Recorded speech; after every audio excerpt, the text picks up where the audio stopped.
in zawa in chi bai le vek ule hei vo in chu Delhi a kan cham chungin Delhi muna shopping mall lian le ming thang em mai ambience mall le DLF kan vatlo ve hlau maya chunga kan kalna video te chu tu huna hian kan en ho le don ani a abul tanga top thlanga min en sak turin kan som masa cheu ani o ti hianin a hmun chu kan va thleng ta a hei hi ambience mall vasan kuns area a om kha ani a in han lut chodon te ang o hei hi achung lam landan ani a hei dor engemaw za themi chunga hianin oma fan fe tham ani a dor zong zonga kaldon na chon ni lengin hun hian min dai lo mai thei chu ti ang khopa dor tam chu helai chunga hianin a oma chunga chuanin hei kan mamo te mamo zol pui tiang khatiang te kha kan han en kol ve don ani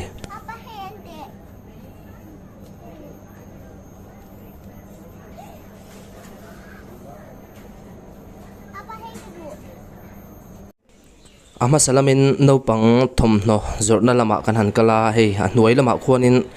dor engemoza talo omboka chula chong kan zukal masa chuan so lampanga smart lampanga kan pheile don ani solai smart bazar po so no pang thomno zorna mun pui tiang chu tiang chu ani o smart bazar lama kan lu zo nu khanin hei hnuai lama kan chuk le a hnuaya block pakhata hianin kan muang hianin helai mun hi chu inchung khur mamo chauka bungro ti mayang chauka lama kan man ang chi chome te le thil dang dang khatiang chi kha zor na mun alo oma hei po hi alian tham khop maya maro chu kan kalkual vek seng lova man lo boka chonin kan mamo te kan zuk lam vele zok ani helai muna po hianin helai gospel po hei umam puyan an nor kwala anu ami ti em baby engye ile ya Amudon. What? Amudon. Yeah. So lama song kan pheile dona stationery lama khanin kan pheile doni hei gospel po amu hil to kuni khu mu hil ro se umam puyan an nora no ama tilutuka anu ama mi hei inchung khur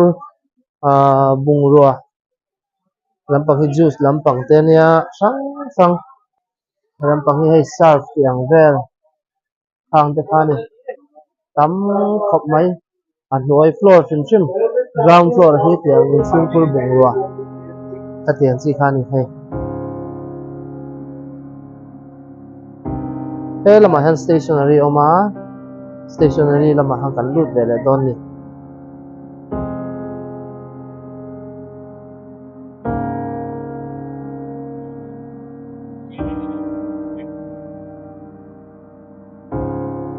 lampang ki achung lampang khani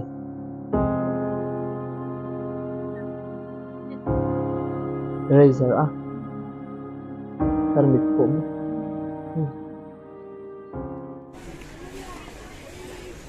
kanin bazar zo fela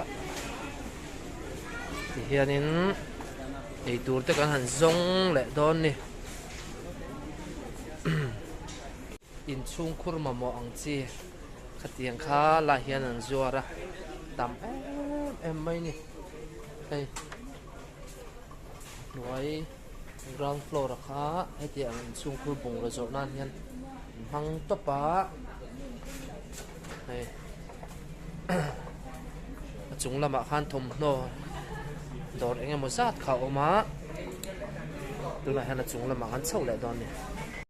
khi lama chung lama kan chho le ang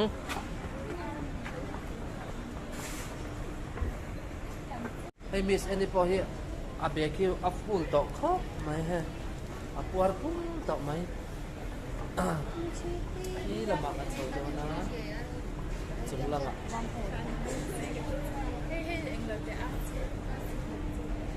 tihanin first floor a hang kan lut le chi a chuanin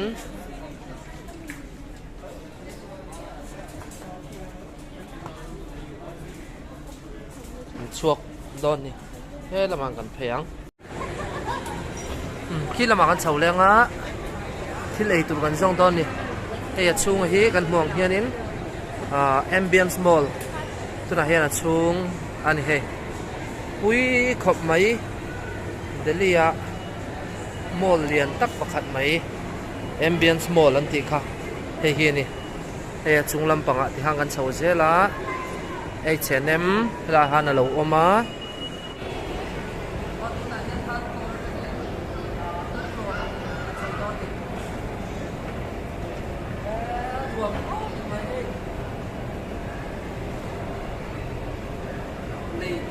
kan selo umum clearing kan clear ni ringot mai lama hianin hei ei tur lo order thei kan han lut ve don ni engema za tanom to hei kan han lut ve nga ti hianin helai ambience mall chung bera chong chung ber ani chu chulai chong kan han chho thlenga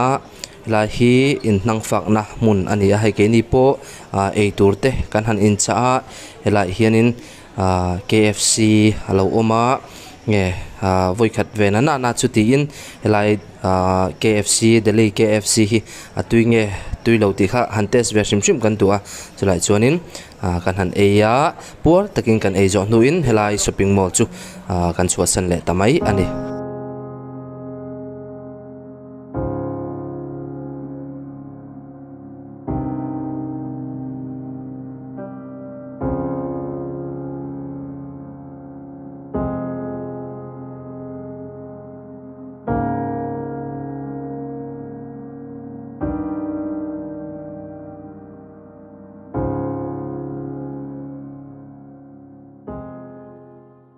là han mother care lo om le he ka chung te han lut le han en chin don ni no pang thuam no vel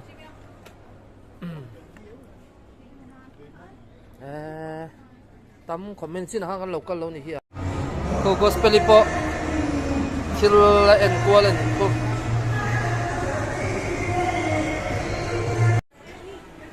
tuna chung kan chua san tak to dona helai shopping mall hi han kalpa hianin en tur hi tam em maya nge nau pang thum no hi voina kan kal chan ber ani tin thil dang te porem chandan ang zerin kan han en kola mai ro chu soita khan helai shopping mall hi alen em awangin nge han fang chuaka han en chuak vak tor hi chonin huna dai rea kan hun nei danen po ai mil lawa chuwan chonin nge khamlo takin helai mun chu kan chu san potanga apia sonin shopping mall lian tak mai pakhata oma DLF ania chulaya chonin nge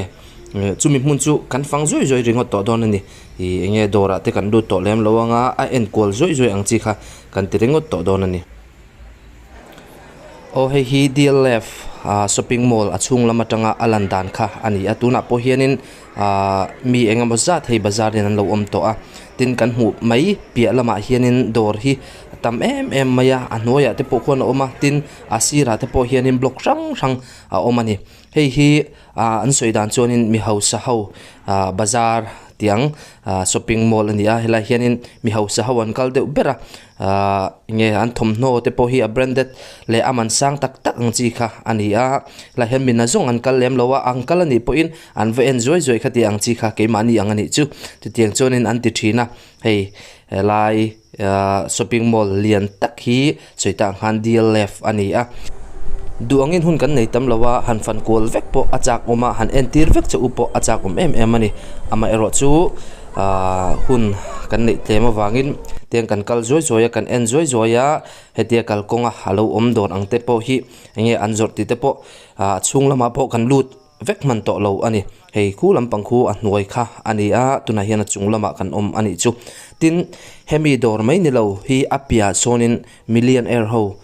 bazar no thin anti chu tiang shopping mall lian tak mai chu hei aya lian ani chu a om le chumi ero chu kan vakal man to don lawa voina hianin chulaya chonin millionaire ho ti khanin bazar thina thomno le thil dang engemo za tan zor ani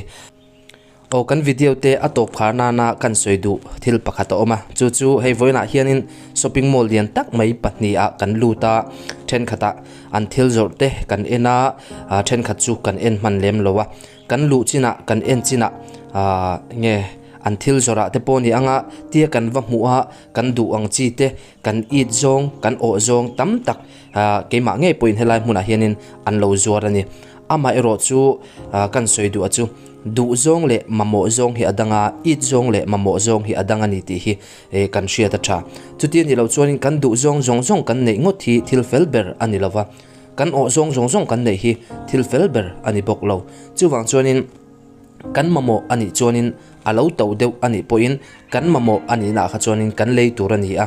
chuwangin du zong le eat zong zong zong nei tum hi tlak ran na bul le alo thona sum pai ral na mai ani ti hi ke chu ka ngai dan ani